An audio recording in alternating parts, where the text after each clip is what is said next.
आज हम लोग अनुसंख्य गुणधर्म के बारे में पढ़ेंगे। अनुसंख्य गुणधर्म क्या है? अंग्रेजी में इसको कहते हो कोलिगेटिव प्रॉपर्टीज। तो विलियन में विले के वे इस गुण की बारे की चर्चा कर रहे हैं कि वह गुण जो विलियन में विले के कणों की संख्या पर निर्भर करता है,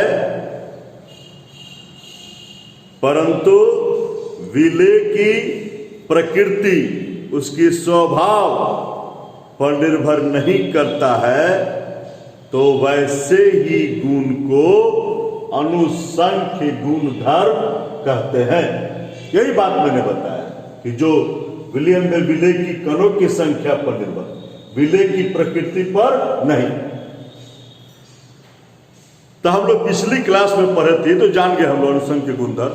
लेकिन पिछली क्लास में हम लोग पढ़े थे कि राउट नियम पढ़ रहे थे, तो हम लोगों ने देखा था कि जब विलायक में अवाष्पशील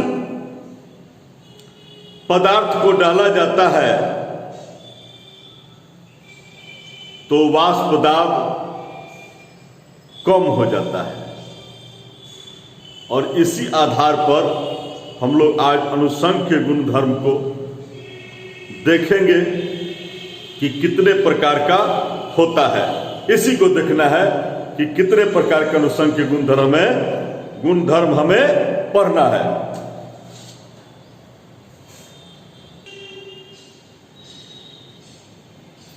तो एक है वाष्प दाब का सापेक्षिक अवनमन, एक है विलियन का क्वथनांक उन्नयन, एक है विलियन का हिमांक अवनमन, एक है विलियन का परासरण दाब। अब एक एक करके चलते हैं पढ़ने। चलते हैं वाष्प दाब का सापेक्षिक अवनमन आज हम लोग पढ़ेंगे।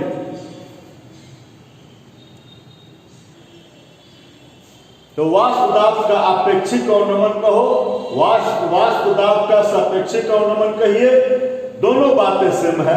इसको अंग्रेजी में कहते हो relative lowering of vapour pressure. चलते हैं उसी टॉपिक को समझते हैं। देखिए, हमने विलायक लिया, विले लिया, विले अवाष्पशील है, तो विलायक का जो वाष्प दाब है, देखिए वाष्प दाब को कैसे शुद्ध है, तो इसके ऊपर जो है सो कि ये लगाए हुए हैं शुद्ध के लिए, और जब इसमें फेंट दिया गया है तो इसका वाष्प दाब देखिए P1 में दिखाया है। लेकिन जब आप अवाष्पशील विले को डालते हो तो इसका वाष्प दाब कम हो जाता है, जब जितना है उससे कम हो जाता है। जैसे ही इसमें अवाष्पशील विले मिलाओगे, इसका जो वाष्प दाब है शुद्ध अवस्था में, उससे उसका विलियन में कम हो जाता है। तो जितना कम हुआ, कैसे पता लगेगा कितना कम हुआ? तो जितना है उसमें से इसको घटा दोगे तो समझ में आ जाए कितना कम हुआ। तो उसी को हम लोग कहते हैं वाष्प दाब में अवनमन, कि इससे इसमें कितना कम हुआ, इसमें से इसको माइनस कर दो, हमको पता लग जाएगा वाष्प दाब में कितना अवनमन हुआ, कितनी कमी हुई। और जब किसी के तुलना में बताते हैं तो उसको अपेक्षिक करते हैं, सापेक्षिक करते हैं। तो हम इसी की तुलना में बता रहे कितना कम हुआ, इसको मैंने लिखा है, इसमें से इसको माइनस करके इसके जब तुलनात्मक अध्ययन किए हैं तो उसी को कहते हैं वाष्प दाब का अपेक्षिक अवनमन। इसी को कहते हैं वाष्प दाब का अपेक्षिक अवनमन, इसको कहेंगे। ठीक है, चलते हैं इस चीज को देखते हैं।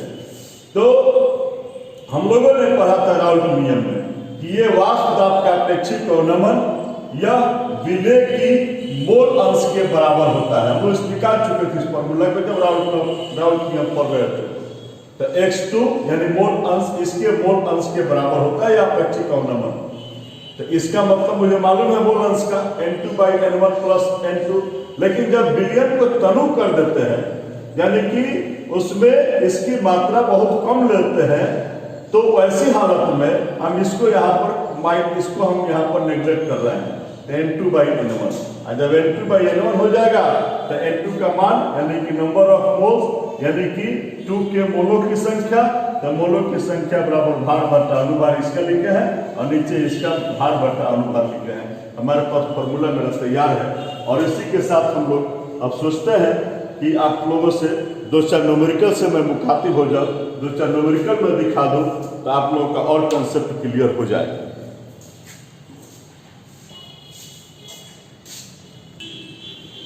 एक सवाल है मेरे सामने, सवाल आपके सामने है। यह कह रहा है नजर बड़ी जानी चाहिए, कहा बेंजीन का वाष्प दाब, बेंजीन का वाष्प दाब। तो बेंजीन का वाष्प दाब दिया हुआ है 0.850 बार। हमने लिख दिया बेंजीन का वाष्प दाब, लिख दिया जब शुद्ध है तब कह रहा है कि इसमें अवाष्पशील पदार्थ कितना है 0.5 ग्राम, मैंने लिख दिया है। ठोस को इतना ग्राम बेंजीन का भार भी दिया हुआ है, मैंने लिख दिया है।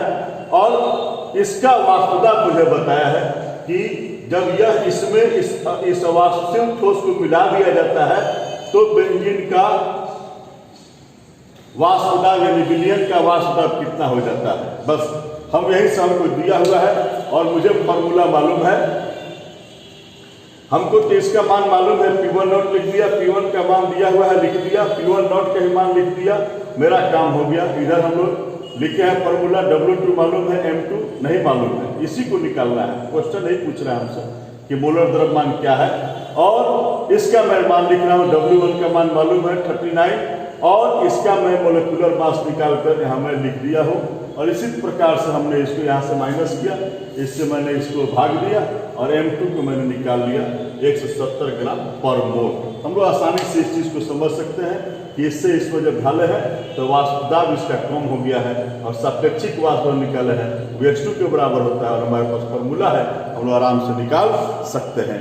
चलते हैं नेक्स्ट क्वेश्चन को देखते हैं।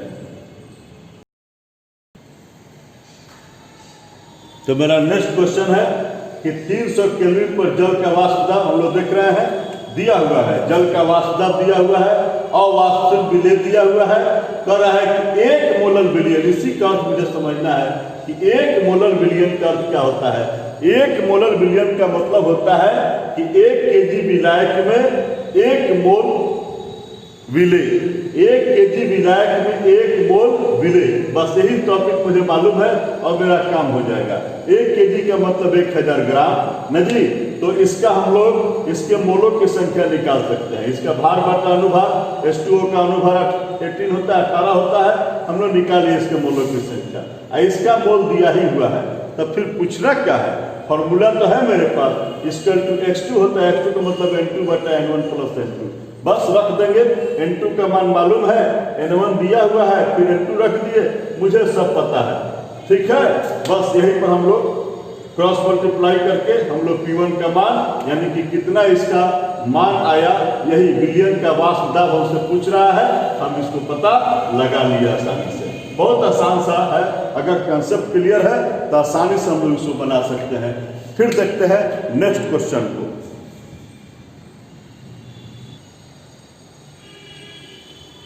अब यहाँ देना है ऑक्टेन और ऑक्टेन एक आदर्श विलयन है। जैसे ही आदर्श विलयन का नाम सुनेंगे हमको समझ में आ जाएगा राउट का नियम। राउट साहब ने कहा था कि विलयन में किसी भी घटक का वाष्प दाब, किसी भी घटक का वाष्प दाब उसके मोल अंश का समानुपाती होता है। और टोटल हम लोग वहां से वाष्प दाब निकाले थे P1 प्लस P2 और P1 का मान आया था P1 नॉट इंटू X1 और P2 का P2 नॉट इंटू X2। हम यहाँ से थोड़ा सा काम किए हैं कि X1 निकाल लिए हैं, जो दिया है वैल्यू इसका, इससे हम लोग X1 निकाल लिए हैं और इसका X2 निकाल लिए हैं और X1 और X2 का मान हमने यहाँ पुट किया है। P1 और P2 का मान दिया हुआ है, उसके साथ मैंने इसको मल्टीप्लाई करके दोनों को जोड़ दिया है, मुझे टोटल इसका वाष्प दाब प्राप्त हो गया है।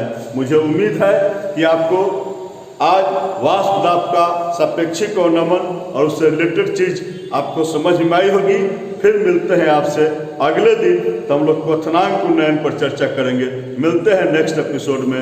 थैंक्स।